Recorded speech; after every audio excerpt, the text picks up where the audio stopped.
From WisPolitics in Madison, you're listening to Capital Chats. Hello, everybody. This is Kate Morton, a reporter with WisPolitics.com, here with a Capital Chats episode brought to you by Spectrum. So this week, my colleague Adam Kellenhofer has an interview with Fond du Lac County DA Eric Toney. So Adam, what did you guys talk about? Hi, Kate. Yeah, I got a chance to catch up with DA Eric Toney, the former Attorney General candidate, a Republican.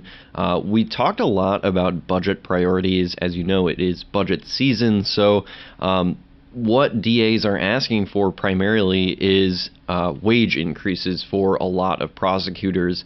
There has been a shortage of prosecutors in Wisconsin and public defenders, so those two positions are essential to our criminal justice system, and let's just hear what Eric Toney has to say.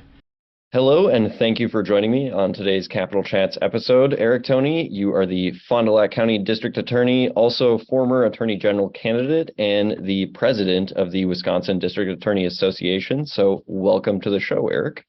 Well, absolutely. Thank you for having me. And I know we're going to hit some important topics, so I really appreciate the attention to prosecutors.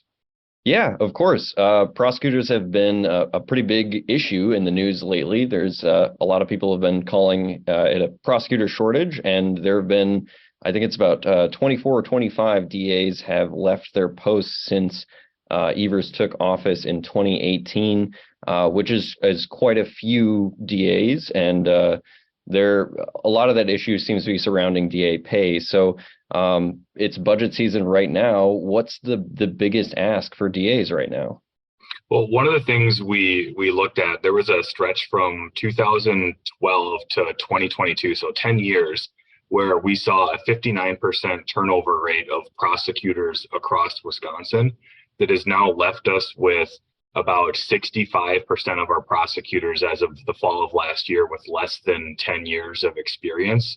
And as you noted, we've also lost just about 24 DAs that have resigned during office. It doesn't include the turnover that we would have seen in the 2020 election as well. And so we've hit a crisis point with a prosecutor shortage of the inability to recruit new prosecutors because of the low pay, as well as the inability to retain our current prosecutors that are going to find positions, other government positions, sometimes private practice. That's assistant DAs as well as DAs that have been leaving, that has decimated our ranks in some areas. And I think this really was magnified in the public with national attention in Dodge County when their office had no prosecutors for a period of time, and the Sheboygan DA's office has been at about 30-40% staffing. We've had other offices in the recent year or so that have had to have another DA step in to take over for a period of time if the DA was out. And then we even have some of our smaller or more rural offices that are short on prosecutors, and sometimes being short one prosecutor in those areas is 50% reduction in staffing, which can be a significant impact on public safety in our communities. So I've been making the rounds in Madison and sometimes in district on the weekends, meeting with a number of our legislators, including the Joint Finance members, to address this critical issue.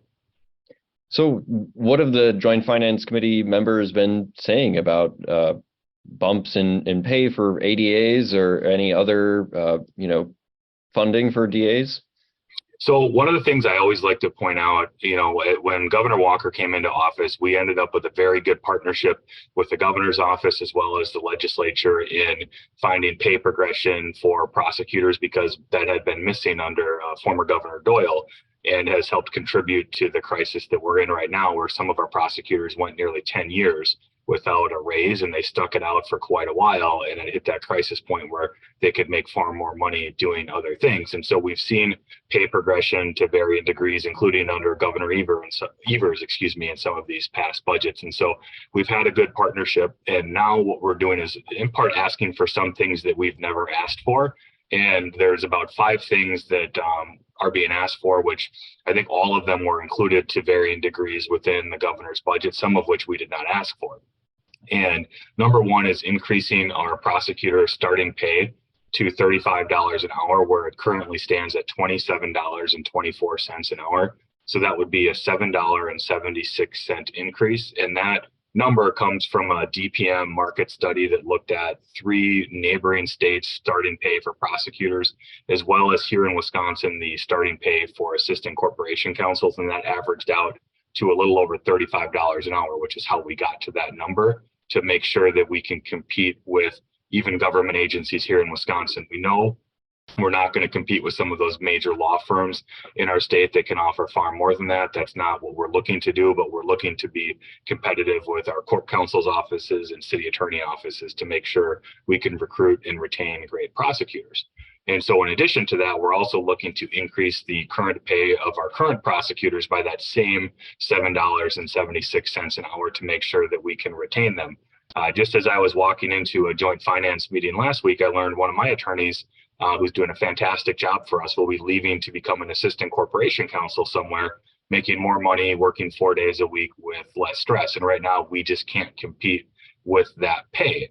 And one of the things that when we talk about pay progression for prosecutors, it's a little different, I think, than maybe some other government agencies and industries. And we have a 17-step pay plan. And there's 3 things that essentially have to happen for a prosecutor to qualify. Number one, it has to be funded by the legislature. If the money isn't there in the budget that's ultimately signed by the governor, then pay progression doesn't happen. They also have to be there for a year, and perhaps the more important piece to it, other than funding, is it's merit-based. So as DAs, we do yearly evaluations with our prosecutors to make sure that they're doing the things that they're supposed to be doing and that they qualify ultimately for that merit pay. So we have a process in place that we do to make sure people are doing good work. And if they are, that they then qualify for that merit-based pay progression. So that's a 17-step program. And so what we're also looking to do is increase the top end of that assistant DA pay by that same $7.76 an hour to ensure that there isn't a compression of that 17-step pay plan where we might then have a difficulty in the future holding on to some of our prosecutors. And the other piece we're asking for is the funding of that merit-based pay in each year of the budget. There's been some talk of maybe only doing it in the second year of the budget, which I understand to some degree the logic on that. However, what we would see is our new prosecutors that would come in, they would not be eligible then that first year for any pay progression. And so they would be hit hardest by that, the people that we're looking to recruit and retain.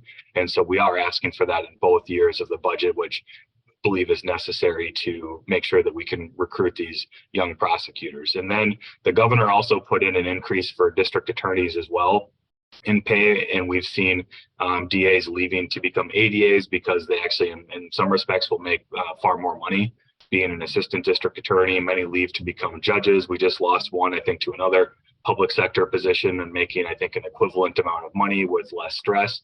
So that's our number one priority with the legislature. We would love to see additional positions, but not at the expense of addressing pay, especially that of our assistant DAs, to make sure that we can recruit and retain them. We wouldn't want to see 80% of the pay and 20% on positions. We would like to see it addressed at the pay side, and if there's a willingness to do more, we'd be happy to see more positions. The proposal that I've submitted to the legislature, if they're willing to do more positions, would be a staggered implementation of those positions, somewhat structured around law school graduation dates, which would allow us to staff up with our vacancies now, and then responsibly add new positions targeted around some of those law school graduation dates. And then there are some other important things we're looking at, but the pay is the biggest thing we're looking at. And if there's a ability to do more with positions, we'd certainly love to have that discussion. All right, got it. Thank you very much for explaining all that to our listeners. I think a lot of people don't really quite understand the pay progression steps that you're talking about and stuff like that.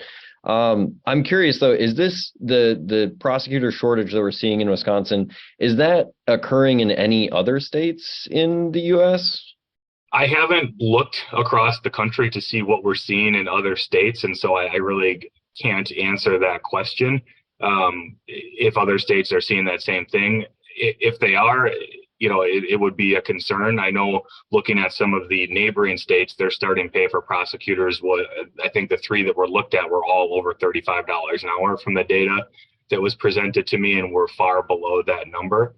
And, as I've traveled across the states and I talk about what that starting pay is, I have not from anybody in Wisconsin that feels that that's an adequate salary for assistant district attorneys right now. And we had never asked for that increase, though. It's not as if the legislature or the governor hadn't been doing something. It simply wasn't something that we had asked for. And public defenders are in a similar boat where with our Justice Coalition, we're also asking for that similar increase for our public defenders, because as prosecutors, we want to see good attorneys on the other side representing defendants, protecting their constitutional rights, making sure that the process is followed, that we don't create appeal issues and have to come back and do these cases again, re-victimizing victims and putting our community through that. So we want to see good public defenders on the other end as well. So we want to see that same effort for our public defender friends. Got it. So if prosecutors don't end up seeing some of these pay bumps and other issues they're asking for in the budget, what do you think is going to happen with the criminal justice system in Wisconsin? Well, it's what we're already seeing, and it's just going to become even more magnified, where we have offices that law enforcement can do an amazing job investigating, arresting, referring cases to a DA's office, but those cases won't get in the system if we don't have the prosecutors to review those cases, to charge the case, to perhaps ask for follow-up, or say, this case doesn't meet being able to prove beyond a reasonable doubt, we're not going to issue charges, because that's what an experienced prosecutor can also do. Make sure that we're properly reviewing cases, asking for that follow-up, communicating with victims, and then shepherding those cases through the court system once they make it in. And so that will slow down the entire justice process. And sometimes what we see, we see story after story where somebody may be out on bond committing new crimes. We also would have circumstances where maybe it's not an arrest, but law enforcement refers charges without an arrest, asking a prosecutor to issue criminal charges. Well, in the interim, somebody could continue to commit new crimes. And one of the things we know is that sooner we can get cases filed and intervene, I think the greater impact we have on potentially reducing future crime from that person and protecting our community as well. And so the other issue is we have very young prosecutors handling incredibly serious cases, circumstances where you'd want to see a veteran prosecutor handling those cases for the community, for victims, for law enforcement, even for a defendant. And so it's put prosecutors in very difficult positions, and they do incredible work across Wisconsin with limited time, limited resources, literally making what I consider to be life and death decisions, whether it's, are they going to issue the charges? What's their bond recommendation going to be? What type of sentencing recommendation? All of those things where we need to have great prosecutors and we need to have the positions filled, or we will continue to see public safety issues created out of this shortage. All right, got it. So the Department of Justice in its budget request is requesting about 16 positions more per fiscal year for state crime labs. Those would be like toxicology positions, DNA testing, firearm testing, things like that. How important are those positions to district attorneys across the state? Well, what we've seen across the state, I think, and probably not just in Wisconsin, but across the country, a lot of our cases are involving controlled substances, blood samples, firearms. We've seen surges in areas on that type of crime where we want to make sure the lab has the analysts that they need to process the evidence that prosecutors need to prove their cases, including what law enforcement is looking for. And we've seen, there are some limitations on what prosecutors can send as far as total number of items in certain cases, and then more can be sent in down the line. And we certainly know, as we talked about during periods of last year, that the last crime lab report that we saw, the reality was that they were testing thousands of less items, and there was some longer time frames in some of that testing. And so certainly if the Attorney General's office believes that additional analysts would be helpful, and that's something that, as prosecutors, we want to make sure the crime lab is staffed up so that we can get that testing in a timely manner so that we can keep our community safe. All right, got it. So I think one last question here that everyone, at least in the criminal justice system, wants to know. Do you have any plans to run for Attorney General in the future? I am focused right now on, number one, our budget for prosecutors and public safety here in Wisconsin. I'm also focused on my office here in Fond du Lac and making sure that our community is safe and that we're working together. But this budget has been a huge priority for me. I have been very encouraged by the meetings that we've had with joint finance members, and I believe they understand the issue. I believe there's a willingness to do something substantive, but there haven't been specific commitments, which I wouldn't necessarily expect at this stage, given it's only been a few weeks since the governor's budget has been out, and I think the process is starting to heat up on how the legislature is going to look at what this budget will look like. And I've had an opportunity, I think, to meet with nearly every member of Joint Finance once and sometimes twice. And so I'm encouraged by those conversations. I'm appreciative of them taking time out of their busy schedules to meet with me, talk with me, and that they're taking this issue seriously. And we're a number of years away from that, and I've been very humbled, flattered, and the number of people that have asked and encouraged that. But we'll cross that bridge if needed down the line. All right, got it. Well, thank you very much for joining me on today's Capital Chats podcast. It was a pleasure to have you on. Absolutely. Thank you for having me and letting us talk about this issue, and greatly appreciate the opportunity. Thanks. Well, Adam, thanks for sharing that interview. And if our subscribers want to hear any more about that issue, they can head to the budget blog at wispolitics.com. That's right, Kate. But for now, I'm Adam Kellenhofer.